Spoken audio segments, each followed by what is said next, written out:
Hello दोस्तों, आज की इस वीडियो में सेमेस्टर 2 मेजर पेपर 2 हिस्ट्री का मोस्ट इंपॉर्टेंट क्वेश्चन आप सभी को हम बताने जा रहे हैं। ठीक है। और हाँ, एग्जाम में वही क्वेश्चन अगर चेंज करके दे देता है तो स्टूडेंट को ऐसा लगता है कि ऐसा तो मैंने पढ़ा ही नहीं है। जैसे यहाँ पे देख सकते हैं, यहाँ पे लिखा गया कनिष्ठ और दे देगा कुषाण और तो देगा द्वितीय अशोक। तो आपको बिल्कुल लगेगा कि मैंने तो ऐसा कहीं पढ़ा ही नहीं है, लेकिन कनिष्ठ बोलो चाहे कुषाण बोलो चाहे द्वितीय अशोक बोलो, बात एक ही पड़ेगा।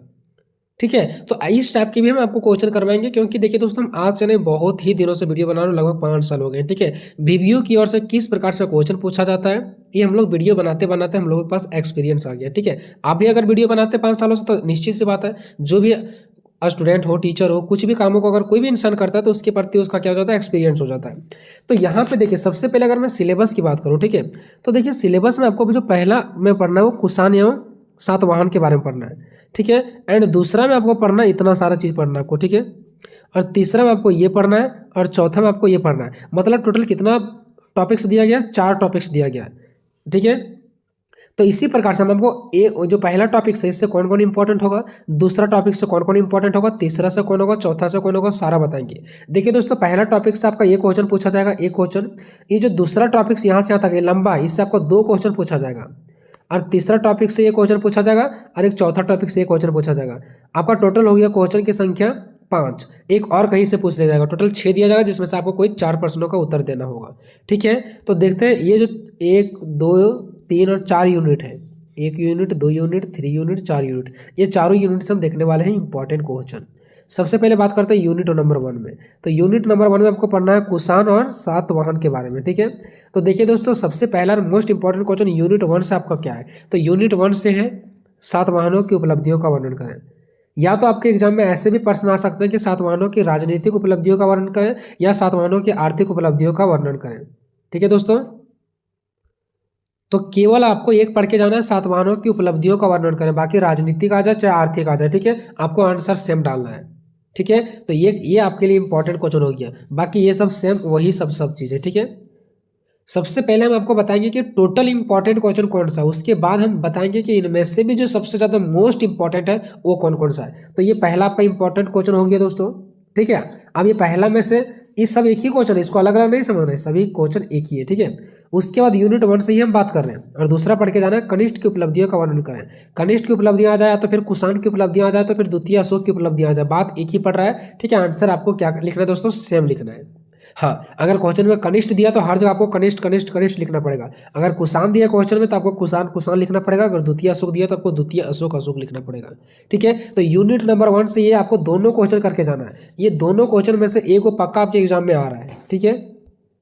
उसके बाद बात करते हैं दोस्तों यूनिट नंबर 2। तो यूनिट नंबर 2 थोड़ा सा लंबा है। ठीक है। ज़्यादा टॉपिक्स इसमें, तो इससे आपका 2 क्वेश्चन भी तो पूछा जा रहा है। अगर यूनिट 2 आप कंप्लीट कर लेते हैं तो यहाँ से आपका 2 क्वेश्चन पक्का बन जाएगा। ठीक है। पहला है चंद्रगुप्त प्रथम और चंद्रगुप्त द्वितीय की उपलब्धियाँ। ठीक है। चंद्रगुप्त प्रथम की उपलब्धियाँ और चंद्रगुप्त द्वितीय की उपलब्धियाँ, ये दोनों में से एक क्वेश्चन आपका पक्का एग्जाम में आएगा। ठीक है। ये दोनों में से एक पक्का आएगा। उसके बाद समुद्रगुप्त के विजयों का वर्णन करें। ठीक है। या तो फिर विजेता के रूप में समुद्रगुप्त का वर्णन करें। ये दोनों क्वेश्चन सेम है। ठीक है। जहां भी समुद्रगुप्त आ गया, चाहे उसका विजय आ जाए चाहे विजेता के रूप में समुद्रगुप्त आ जाए, ये दोनों का आंसर आपको सेम लिखना है। ठीक है।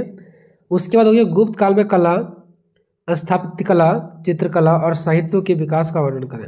या तो यही क्वेश्चन चेंज करके दे सकते हैं कि गुप्त काल की सांस्कृतिक उपलब्धियों का वर्णन करें, या तो गुप्त काल को स्वर्ण युग काल क्यों कहा जाता है। ठीक है। ये सब भी आपके एग्जाम में आ सकता है। ये क्वेश्चन एक ही है दोस्तों, सारा ये जो क्वेश्चन दिख रहा है वो एक ही है। ठीक है। ये सभी का जो आंसर है वो आपको वीडियो के डिस्क्रिप्शन में लिंक है, वहाँ पे मिल जाएगा दोस्तों। इसके पहले मैंने स्टूडेंट का तैयारी करवा रहा था, वही सब क्वेश्चन आप सभी को भी पढ़ना है और बिल्कुल मैंने लिख लिख करके आपको समझाया, बिल्कुल आसान भाषा में। एक बार वीडियो को पूरा देख लीजिएगा, 100% समझ में आएगा। ठीक है। और एक है गुप्त साम्राज्य के पतन के कारणों का वर्णन करें। तो देखिए दोस्तों, मैं आपको ये बता रहा था कि चंद्रगुप्त और प्रथम और द्वितीय से ये दोनों से कोई एक क्वेश्चन आपका पक्का आएगा। उसके बाद इधर जो आपका समुद्रगुप्त हो गया, गुप्त काल हो गया और गुप्त साम्राज्य के पतन, ये यहाँ से आपका कोई एक प्रश्न आ जाएगा। ठीक है। यहाँ से लेकर के यहाँ तक आपका कोई एक क्वेश्चन आ जाएगा और यहाँ से लेकर के ये वाला इससे आपका एक क्वेश्चन। यूनिट 2 से आपका टोटल 2 क्वेश्चन बनेगा। ठीक है।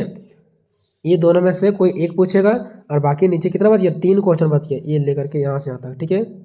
तो इससे आपको कितना क्वेश्चन पूछ लिया जाएगा, एगो इससे पूछ लिया जाएगा। अभी तीनों में से कौन एगो आएगा और फिर ये दोनों में से कौन एगो आएगा, ये किसी को नहीं पता है। चलिए, उसके बाद यूनिट नंबर 3 में आपका 3 क्वेश्चन यहाँ से। हर्षकालीन इतिहास की जानकारी या तो फिर स्रोतवाद एक ही पड़ता है, ठीक है, का प्रस्तुत करें, या तो हर्षवर्धन की विजयों का वर्णन करें, या तो फिर हर्षवर्धन के शासन प्रबंधन की विवेचना करें। हम लास्ट में आपको मोस्ट इंपॉर्टेंट भी बताने वाले हैं, ठीक है। यूनिट 4 से आपको पढ़ना पल्लवों की राजनीतिक आ सकता है या तो सांस्कृतिक उपलब्धियों का वर्णन करें। देखिए दोस्तों, आपको दोनों पढ़ के जाना, राजनीतिक भी और सांस्कृतिक उपलब्धियां भी, ठीक है। अगर पल्लवों की राजनीतिक आ गया तो पहले आपको राजनीतिक लिखना है, बाद में सांस्कृतिक लिख देना है। अगर पल्लवों की सांस्कृतिक उपलब्धि आ गया तो पहले आपको सांस्कृतिक लिख देना है, उसके नीचे राजनीतिक लिख देना है। सेम ऐसा ही चालुक्यों के बारे में भी आपको लिख देना है, ठीक है। अब हम आते हैं दोस्तों कि सबसे ज्यादा important and most important question कौन सा लग रहा है।